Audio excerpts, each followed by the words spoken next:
Good morning, my beautiful souls. I just want to come in here and test out my new microphone first. So, testing, testing. Let me know if it's working. Tuck, tuck, tuck. And I love the fluffy fur. For some reason, it goes with everything else. Do you think? I'm so flippin' excited. We are on week 2 of Mountain Madness, kicking off week 2. Lots of juice stirring up. Geez, we could go 365 days of the year with a new thing every day because the mountains bring so much. So today I'm kicking off the week because I want to share with you my biggest insights from being in the mountains for 30 years, almost 30 years, when I first set foot in the Swiss Alps and had my mind blown. No, 32 years. I was 20 years old. And yeah, so over the years, there's been some profound things that I've learned from them, in them, around them, and I'd love to share that with you. And this is a juicy topic, but so the first one is I've learned to follow my intuition, follow my gut, whether that means come and live in the mountains, a strong feeling there. I had to follow that. And it also means as I'm in the mountains, I've been in different situations where I've had like, whoa, a big wall within me. It says, turn around. I turn around. I don't question. I may question it for a moment and I may test it, but then I know that feeling of, and the situation may look okay. It may look like just a little 10-meter section of deep snow with a drop off that would be finished. I'd be over it in 30 seconds. But when my gut says, nope, turn around, I do it. It's the same thing with a group. If I'm feeling, I trust the intuition. If I'm feeling someone's not up for it, or if I'm feeling this is not the route I'm taking this group on, I'm not going to take them on. I've learned that over the years as a guide. Don't question that. And I've learned it from questioning it and thinking, okay, maybe they're right. Maybe they got something. No, when I see it and feel it, I follow it. So I've learned to trust that, and that's filtrated into my life. In the mountains, don't think too much, just like in life. Feel it, go for it. Yes, there are things we got to think over, we got to calculate, but in those moments where you can't take the time, you just have to follow that gut feel. Number 2, the more you're in touch with the mountains and nature, the more you're in touch with you and your truth, period. We are nature. We are a part of nature. The more we go in there, the more we're connected to our home base. Truly, as it is a part of us. The less we go in there, I think the more lost we are and the more unhealthy we are. Because it's part of us, the fresh air. And I'm not just talking about mountains, nature. The more we're in it, the more we're connected to our truth. And what I found is the mountains bring a truth where no words are necessary. It's like if I'm in there and I put a question out or a challenge out there, the answer comes, but it doesn't come in words, of course.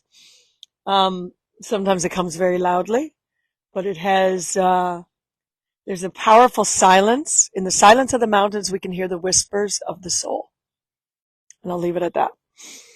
Number 3, I am everything and I am nothing.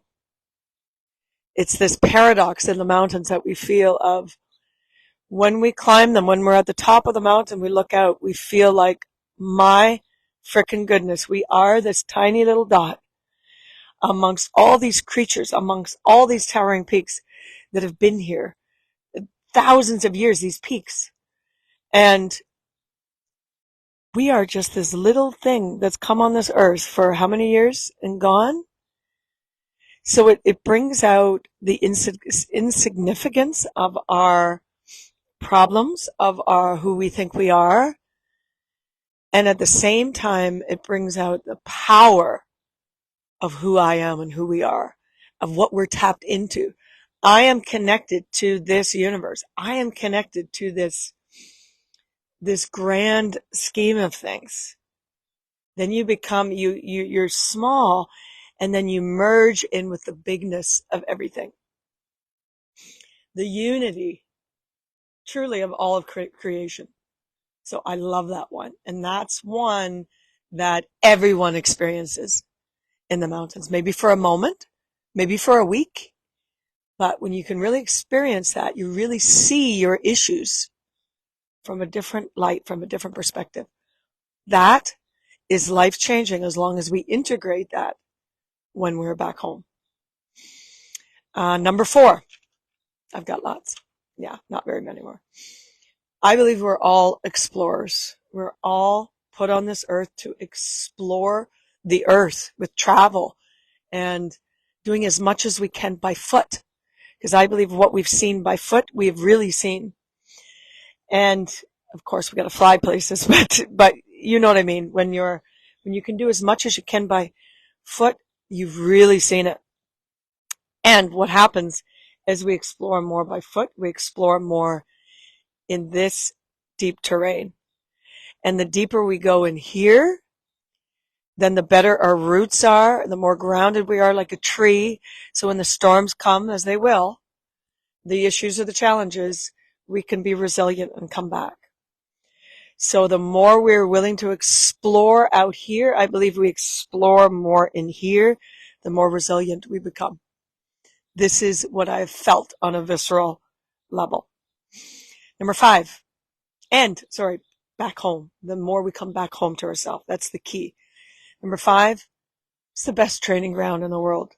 To me, the mountains are the best fitness center in the world. I build strength. I build mental toughness. I build endurance. I build muscular endurance. I build balance, core strength. I'm telling you, you name it. You name it, like toughness on all levels. You can hike, you can walk, you can run, you can climb, you can dig deep. Best training ground around. Last one, biggest insight from the mountains is savor everything.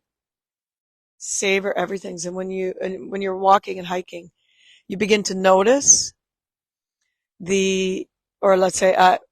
I begin to notice the trail more, the animals more, the smells more, the smell of wood. Oh, the smell of Zirba wood in Tyrol, Austria. I used to put it in my backpack just so I could smell that. You savor things more. The taste of the food at the hut after you've hiked for 5 hours is a very different experience than when you come home from work at night at 6 p.m. and eat your dinner. So you savor things more that otherwise that pass us by. So you really begin to step into life fully. And yeah, that's all I got for you today, guys. The 6 things the biggest insights that I've gotten from my time, my 30 years in the mountains, have been those 6 things. Follow your gut. The more in touch you are with nature, the more in touch you are with your truth, yourself. I am everything. Number 3, I am everything and I am nothing. Number 4, we are all explorers of the outer terrain and most of all the inner terrain to come back home to ourselves.